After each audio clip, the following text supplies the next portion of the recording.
কিন্তু দেখতে অনেক সুন্দর। এগুলোও কিন্তু বাংলাদেশ থেকে। লুঙ্গি অনেকে পছন্দ করেন, অনেকে করেন। আর এটা হইলো গিফট। এটা হইলো আমার 2 মেয়ের জন্য 2টা জিনিস গিফট পাইছি।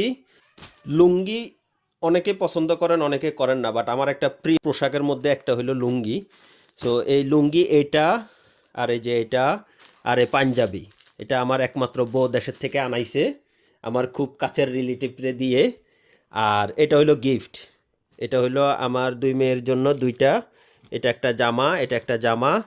আর এটাও গিফট। এটাও উনি আমাকে গিফট দিছে। আর এটা হইলো আমার একমাত্র বউয়ের জন্য গিফট দিছে। সো এখানে 4টা জিনিস গিফট পাইছি। আর 2টা লুঙ্গি আর একটা পাঞ্জাবি। যে পাঞ্জাবিটা অনেক সুন্দর। এগুলা আমরা নিজেরা কিনে আনাইছি উনার মাধ্যমে। সো বাংলাদেশের কোনো কিছু হাতের কাছে পাইলে অনেক ভালো লাগে। আর উনি অনেক সুন্দর একটা পাঞ্জাবি আমাকে দিছে। এই যে পাঞ্জাবির কাজটাও অনেক সুন্দর।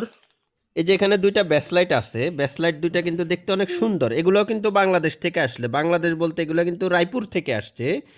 আর রায়পুর আমার শ্বশুর বাড়ি। সো ওনারা আমার চাচি শাশুড়ি, মানে ওদের সম্পর্কে নানি লাগে। তো ওনারা পাঠাইছে। এটা কিন্তু গোল্ডের না, এটা জাস্ট নর্মাল একটা। কিন্তু এটা ওদের, আমার জন্য এটা অনেকটা গোল্ডের মতো মনে হয়। ওনারা মনে রাইখা আমার 2 মেয়ের জন্য 2টা হাতের ব্যাসলাইট পাঠাইছে। অনেক ধন্যবাদ আপনাকে। সো এগুলা বিদেশে থেকে এরকম ছোটোখাটো জিনিস পাইলেও বাংলাদেশ থেকে অনেক ভালো লাগে। অনেক কষ্ট করে আনছেন। ধন্যবাদ আপনাকে। অনেক সুন্দর গিফট দিছেন।